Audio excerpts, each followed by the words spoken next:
বিসমিল্লাহির রহমানির রহিম। Marine academy school and কলেজের একাদশ ও দ্বাদশ শ্রেণীর প্রিয় শিক্ষার্থী সহ যারা আমার অনলাইন ক্লাস দেখছো সবাইকে আমার শুভেচ্ছা ও সালাম। আসসালামু আলাইকুম। রমজান এবং ঈদের ছুটির পর আবার আমরা অনলাইন ক্লাসে মিলিত হয়েছি, আলহামদুলিল্লাহ। আশা করছি সবাই ভালো আছো, আমিও আলহামদুলিল্লাহ ভালো আছি। আমরা গত ক্লাসে জীববিজ্ঞান দ্বিতীয় পত্রের যে অংশ পড়েছিলাম আজকে তার পরের পাঠ আলোচনা করব। তো তোমরা এখানে দেখতে পাচ্ছ, তাহলে আমরা শুরু করি আমাদের নির্ধারিত পাঠ। তোমরা দেখতে পাচ্ছ যে আমাদের অধ্যায় 11 আলোচিত হচ্ছিল। আমাদের আজকের পাঠের বিষয় মেন্ডেলের দ্বিতীয় সূত্রের ব্যতিক্রম। গত ক্লাসে আমরা মেন্ডেলের প্রথম সূত্রের ব্যতিক্রম পড়েছিলাম। তো মেন্ডেলের দ্বিতীয় সূত্রের ক্ষেত্রে আমরা যেটি দেখেছিলাম সেটি হচ্ছে দ্বিতীয় সূত্রের ফলাফলের ক্ষেত্রে আমরা দেখেছিলাম যে ফিনোটাইপিক অনুপাত 9:3:3:1 হয়, অর্থাৎ বাহ্যিক বৈশিষ্ট্য 4 ধরনের আসে দ্বিতীয় বংশধরে। তো এক্ষেত্রে মেন্ডেলের দ্বিতীয় সূত্রের ব্যতিক্রমে কি কি ঘটে আজকে আমরা সেটি দেখব। মেন্ডেলের দ্বিতীয় সূত্রের ব্যতিক্রমের ক্ষেত্রে দুটি বিষয় আমরা আজকে আলোচনা করব। একটি হচ্ছে পরিপূরক জিন আর একটি হচ্ছে এপিস্ট্যাসিস।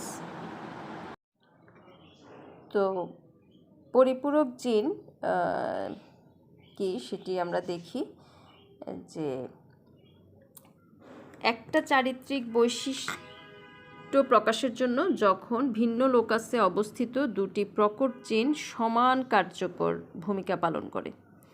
কি বলেছি? একটি চারিত্রিক বৈশিষ্ট্য প্রকাশের জন্য যখন ভিন্ন লোকাসে অবস্থিত দুটি প্রকট জিন সমান কার্যকর ভূমিকা পালন করে তখন জিন দুটাকে একে অপরের পরিপূরক জিন বলে, এবং এই অবস্থাটাকেই বলা হয় সহপ্রকটতা বা পরিপূরক জিন।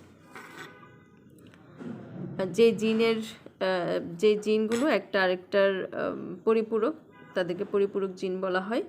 তো এখানে দেখো, এবং এই ঘটনাটার কারণে মেন্ডেলের দ্বিতীয় সূত্রের ক্ষেত্রে দ্বিতীয় বংশধরে যে ফিনোটাইপিক অনুপাত পাওয়ার কথা ছিল 9:3:3:1, সেটার পরিবর্তে ফলাফলে দেখা যায় যে ফিনোটাইপিক অনুপাত পাওয়া যায় মাত্র, বাহ্যিক বৈশিষ্ট্য পাওয়া যায় মাত্র 2টি। এবং ফলাফল দেখা যায় 9:7 হয়। এখানে উদাহরণ হিসেবে আমি আজকে তোমাদেরকে একটি এই পরিপূরক জিনের বিষয়টি বুঝিয়ে দিব, বাকি অন্যগুলো সংজ্ঞা বুঝিয়ে দিব। তোমরা উদাহরণগুলো টেবিলগুলো নিজে নিজে পূরণ করবে। তো এক্ষেত্রে দেখো যে মিষ্টি মটরশুঁটির উদ্ভিদে সাদা ফুল বিশিষ্ট যে মিষ্টি মটরশুঁটি উদ্ভিদ, সেটার 2টা স্ট্রেন পাওয়া যায়। একটা স্ট্রেন, এই 2টা স্ট্রেনের মধ্যে দুটিরই সাদা ফুল, কিন্তু এই 2টি সাদা ফুল বিশিষ্ট স্ট্রেনের মধ্যে যখন সংকরায়ন করা হয় তখন সবগুলো মানে F1 বংশধরে সাদা ফুল বিশিষ্ট উদ্ভিদ সৃষ্টি না হয়ে সৃষ্টি হয় সবগুলো বেগুনি ফুল বিশিষ্ট মটরশুঁটি। এখানে দেখো সাদা ফুল বিশিষ্ট একটা স্ট্রেনের জিনোটাইপ হচ্ছে ক্যাপিটাল এ স্মল বি। এখানে এইটা একটা লোকাসে অবস্থানকারী জিন, এটা আরেকটা লোকাসে অবস্থানকারী জিন বা অ্যালিল। ঠিক একইভাবে ভিন্ন আরেকটা স্ট্রেন দেখো, এটাও সাদা ফুল বিশিষ্ট মটরশুঁটি, এটা একটা লোকাসে অবস্থানকারী জিন, এটা আরেকটা লোকাসে অবস্থানকারী জিন। এখানে হচ্ছে স্মল এ ক্যাপিটাল বি। এই ক্যাপিটাল বি থাকছে এবং ক্যাপিটাল এ থাকছে ততক্ষণ এরা কি সাদা ফুল বিশিষ্ট, বা এখানে যতক্ষণ স্মল বি থাকছে, স্মল এ থাকছে, ততক্ষণ পর্যন্ত এরা সাদা ফুল বিশিষ্ট হয়। কিন্তু যখনই দেখা যায় যে এই দুটি উদ্ভিদের মধ্যে সংকরায়ন করা হয় তখন গ্যামিটে কী ধরনের অ্যালিল আসবে? গ্যামিটে আসবে সিঙ্গেল হয়ে যাবে, ডাবল ক্রোমোজোম থেকে হয়ে গ্যামিট সৃষ্টি করে এখান থেকে একটা আসবে, এখান থেকে আসবে, তাহলে A B capital A small B, আর এখানে আসবে small A capital B small A capital B, ভিন্ন ভিন্ন গ্যামেটে প্রবেশ করবে। তো প্রবেশ করার পর এই গ্যামিটগুলো যখন স্বাধীনভাবে মিলিত হবে তখন যে F1 বংশধরে যে জিনোটাইপ পাওয়া যাবে সবগুলো জিনোটাইপই আসবে capital A small A capital B small B, কারণ এখানে ছিল ক্যাপিটাল এ স্মল বি আর এখানে আছে দুইটাই স্মল এ ক্যাপিটাল বি। তো যেটার সাথেই যেটা মিলিত হোক মূলত সবগুলোতেই একই ধরনের জিনোটাইপ আসবে। F1 বংশধরে কি আসবে? Capital A small A capital B small B. তো এই capital A small A capital B small B আসার কারণে অর্থাৎ বিজ্ঞানীরা এই দুইটি সাদা ফুল বিশিষ্ট স্ট্রেন মটরশুঁটির মধ্যে যখন ক্রস করলেন তখন দেখলেন যে F1 বংশধরে সবগুলো বেগুনি ফুল বিশিষ্ট মটরশুঁটি পাওয়া গেল। আর এই বেগুনি ফুল বিশিষ্ট মটরশুঁটিগুলোকে যখন অর্থাৎ F1 বংশধরের পিতামাতাকে যখন ক্রস করা হলো, অর্থাৎ capital A small A capital B small B এর জিনোটাইপ বিশিষ্ট পিতার সাথে capital A small A capital B small B genotype বিশিষ্ট মাতৃ উদ্ভিদের করা হলো, ক্রস করা হলো, অর্থাৎ বেগুনি ফুল বেগুনি পুরুষ বেগুনি স্ত্রী ফুলের মধ্যে যখন সংকরায়ন করা হলো তখন এই যে স্বাধীনভাবে গ্যামেট সৃষ্টি হবে এই গ্যামেটগুলোর মিলনের ফলে যেই ধরনের উদ্ভিদ পাওয়া গেল সেটি আমরা চেকার বোর্ডের মাধ্যমে দেখে নিই। যে এখানে দেখো স্ত্রী ফুল পুং ফুল, তো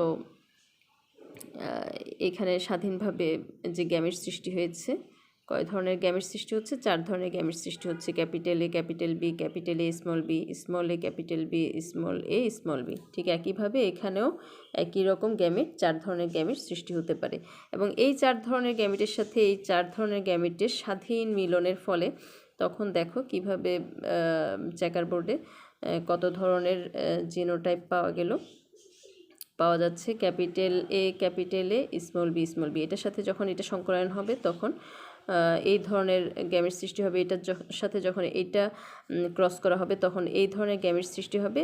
একই সাথে তোমরা নিজেরাই খাতায় পূরণ করতে পারবে। এটার সাথে এটা, তাহলে এটা আসবে।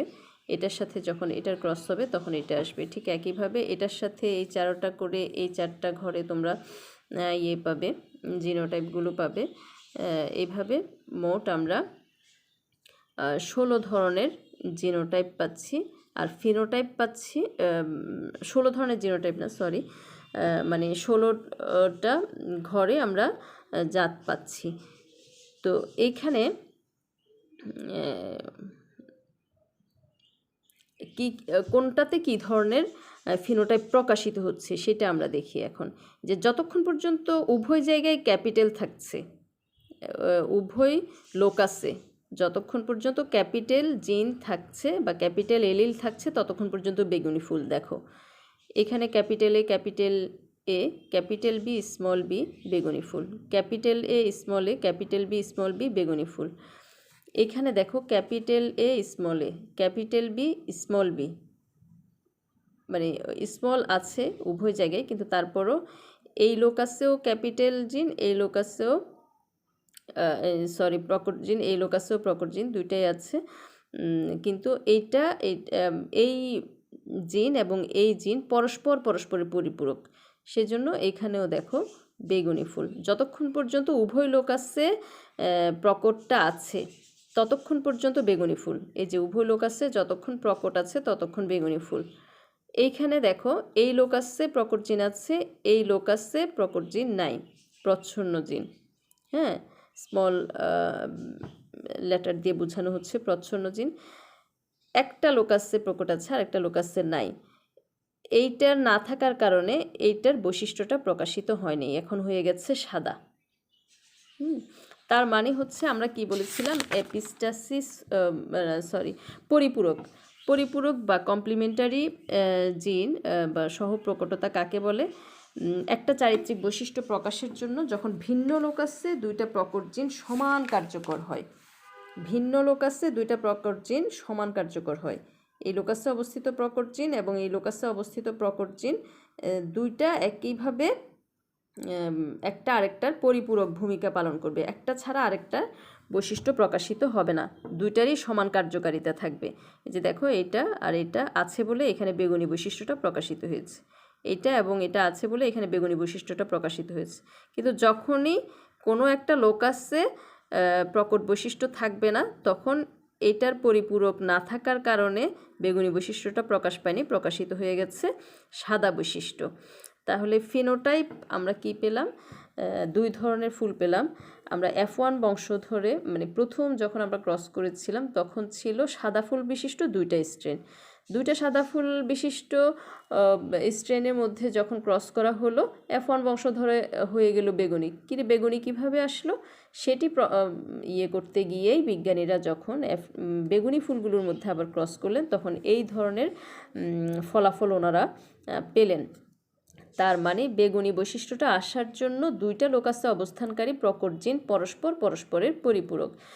এটা উদাহরণ হিসেবে এভাবে ধরে নিতে পারি, ধরো যে একটা গাছ থেকে আম পাড়তে হবে। এখন কেউ একজন উপর থেকে গাছের ডালটাকে নিচের দিকে ঝুলিয়ে দিয়েছে, আর নিচ থেকে আরেকজন সেই ডালটাকে ধরে নিয়ে আমটাকে ছিঁড়ে নিল। তাহলে ডালের উপরে যে আছে সে যেমন বল প্রয়োগ করছে, এখানে নিচ থেকে যে আছে সেও কি করলো, তাকে সহযোগিতা করে ডালটাকে টেনে নিয়ে আমটা ছিঁড়ল। এখানে উপরের মানুষ এবং নিচের মানুষ পরস্পরের পরিপূরক, একজনকে ছাড়া আরেকজন কাজ করতে পারছে না। ঠিক এখানেও দুইটা ভিন্ন লোকাসে অবস্থানকারী অ্যালিল বা জিন, প্রকট জিনগুলো একটা আরেকটার পরিপূরক, একটাকে ছাড়া আরেকটা কাজ করতে পারছে না। এটা আছে দুইজন একই সাথে আছে বলে ভিন্ন লোকাসে অবস্থানকারী অ্যালিলগুলো, প্রকট অ্যালিলগুলো আছে বলেই বেগুনি রঙটা প্রকাশিত হচ্ছে। কিন্তু যখন একটা লোকাসে প্রকট থাকছে না তখন আর দ্বিতীয় লোকাসের প্রকট বৈশিষ্ট্যটা মানে প্রকট অ্যালিলটা তার বৈশিষ্ট্যটাকে প্রকাশ করতে পারছে না। এই ঘটনাটাকে বলা হয় সহপ্রকটতা। পরিপূরক আর জিনগুলোকে বলা হয় একে অপরের পরিপূরক জিন, আর ঘটনাটাকে বলা হয় সহপ্রকটতা।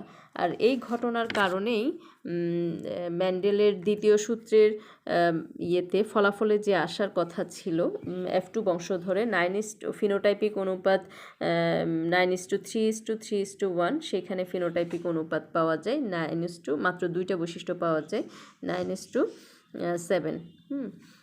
এরপরে আসো মেন্ডেলের দ্বিতীয় সূত্রের ব্যতিক্রমের ক্ষেত্রে এপিস্টাসিস।